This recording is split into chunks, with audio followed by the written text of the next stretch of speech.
Bonjour et bienvenue dans Physio Intox et Régénération, une chaîne de bien-être informative et ludique dans le domaine de la santé. Aujourd'hui, nous allons apprendre en 5 leçons comment bien se faire pomper. Oh, t'as cru quoi là, qu'on était sur Jackie et Michel, que ça allait être un tutoriel sur la fellation? Eh ben non. Je vais vous apprendre à pomper vos muscles avec les pompes.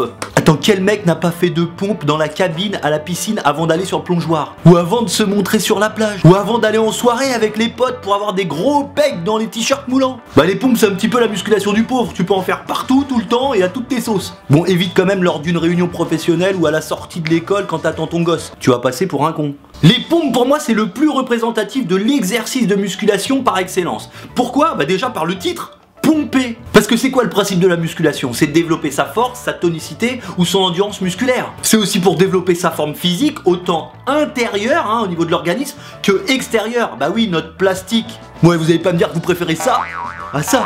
Un bande de petites coquines. Et quand vous faites de la muscu, qu'est-ce qui se passe? Vous allez avoir une tension musculaire, forcément, qui va demander du sang au niveau du muscle. Donc ça va pomper le sang pour alimenter le muscle qui est sollicité. Cette pression sanguine, cette pompe sanguine va congestionner le muscle. C'est pour ça qu'il grossit en plein effort. Et en maintenant cette congestion, vous allez déchirer des mini tissus musculaires. Résultat de mini déchirure égale courbature. Mais le corps est super bien fait, donc il va aller puiser dans ses protéines et les protéines vont aider à la reconstruction musculaire. Et forcément, le muscle va se reconstruire plus fortement et avec un peu plus de volume. A savoir aussi qu'un exercice comme la pompe qui demande beaucoup d'énergie, une rigueur et une puissance, eh bien ça va aider à la sécrétion d'hormones comme l'adrénaline et la noradrénaline. C'est des hormones qui ont la faculté de se fixer sur les cellules adipeuses pour leur virer leur graisse. Pour la fonte et la perte de poids, c'est pas dégueulasse. Alors à l'inverse de certains exercices de bodybuilding où le but est de solliciter un seul muscle et de l'isoler pour le travailler en profondeur, eh bien la pompe, au même titre que d'autres exercices comme le squat ou le soulevé de terre par exemple, vont solliciter tout un groupe de muscles. Les plus sollicités, ce sera d'abord les pectoraux, mais aussi les triceps, les épaules, et les muscles profonds abdominaux. Bah oui, parce que comme vous devez rester en équilibre de manière très droite et en tension, eh bien le corps va aller solliciter des muscles qui vont permettre d'avoir cet équilibre général du corps. C'est ce qu'on appelle le gainage, ça va fortifier votre ceinture abdominale de manière profonde. C'est pour ça qu'il y a des gars qui se bouffent des milliers d'abdos, alors on voit bien leurs abdos de l'extérieur, c'est beau, c'est joli, mais ils ont un gros bide.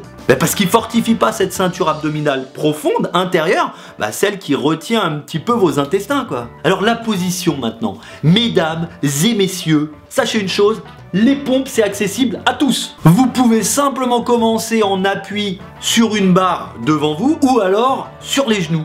Pour le reste, au niveau de la position, c'est pareil pour tous. Il faut surtout que vous ayez le corps droit, c'est-à-dire que l'alignement entre vos tibias, vos genoux, vos hanches et votre nuque, ça doit être droit, ça doit former une ligne. Sinon, à long terme, vous allez vous ruiner le dos et la tête bien droite, sinon les cervicales, elles prennent cher.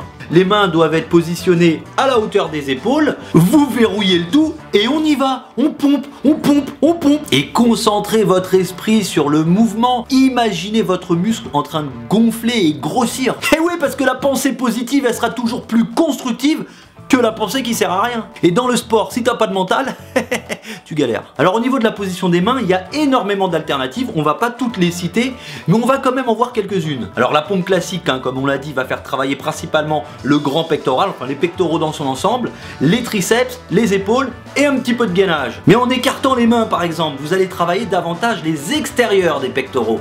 A l'inverse, si vous rapprochez les mains, vous allez travailler les intérieurs des pectoraux et solliciter davantage les triceps. Et si vous mettez les mains plus en arrière, vous allez solliciter davantage les triceps et les épaules. Et si vous voulez travailler votre puissance et votre explosivité, comme par exemple ceux qui font des sports de combat, eh bien vous pouvez faire des pompes sautées. Ça va vous permettre de décupler la puissance d'un mouvement sur un temps très court. Ça s'appelle aussi la pliométrie. Mais on s'en tape.